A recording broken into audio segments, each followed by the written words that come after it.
Hey everyone, welcome back to my channel. In today's video, I will show you how to return your Xfinity equipment using a phone. Let's get started. First, unlock your phone and open the Xfinity app on your phone and make sure you are logged into your account. Once you are on your home page, look at the button and tap on Account. This is where Xfinity keeps all your billing and equipment information. Scroll down until you see Manage Equipment or Devices. Tap on it. Here you will see everything you have from Xfinity, like a modem, router, TV box, or Flexbox.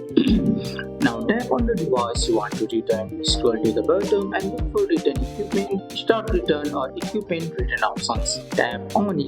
The app will show you all the way you can return your equipment. You will usually get 2 or 3 options: drop off at a UPS store, drop off at an Xfinity store. Choose whichever is easiest for you. After choosing, the app will give you a QR code or return label. If it's a QR code, just use it at UPS.